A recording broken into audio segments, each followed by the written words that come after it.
여수 지역 어민들은 굴 생산량이 줄고 가격도 떨어지면서 시름이 깊은데요. 여기에 더해 일할 사람이 없는 것도 큰 고민거리입니다. 이런 문제를 해결하기 위해 지자체가 외국인 계절 근로제를 도입하기로 했지만 여전히 우려되는 부분들이 남아 있습니다. 보도에 문형철 기자입니다. 여수 돌산에 있는 굴 작업장. 이른 오전부터 직원들이 쉴 새 없이 굴 껍데기를 벗기고 있습니다. 힘들어. 이거 꿀 깐다는 일이 엄청나게 힘들어.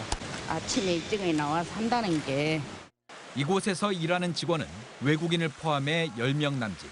주문이 밀려드는 성수기에는 30명 정도가 필요한데 실제로는 절반도 채우기 어렵습니다.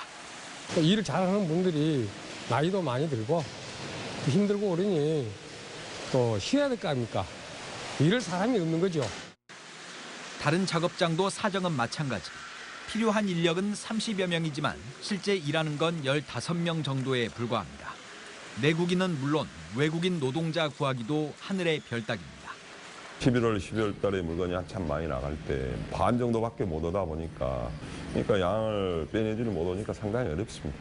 굴 생산 허가들의 인력난이 계속되자 여수시는 올해 처음으로 외국인 계절 근로제를 도입하기로 했습니다.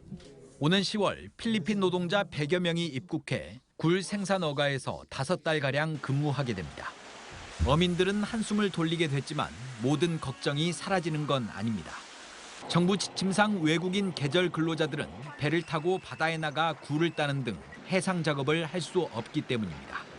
바다를 나가서 꿀을 채취를 하려면 보통 저희들이 5, 6시에 새벽에 나간단 말입니다. 그러면 그분들하고 같이 동행을 해서 해상에서 작업을 해야 되는데 가공이라든지 이런 육상에서밖에 일이 안 되니까. 무단 이탈에 대한 우려도 적지 않습니다. 사업장을 벗어난 계절 근로자는 꾸준히 늘어 지난 2022년에는 1,100명을 넘어섰고 강원도의 한 지자체에서는 336명 가운데 300명이 자취를 감췄습니다.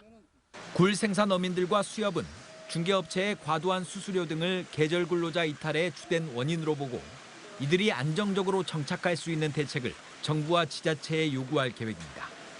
MBC 뉴스 문형철입니다. 언제 어디서나 내 손 안의 뉴스. 광주 MBC 뉴스 유튜브 구독으로 함께하세요.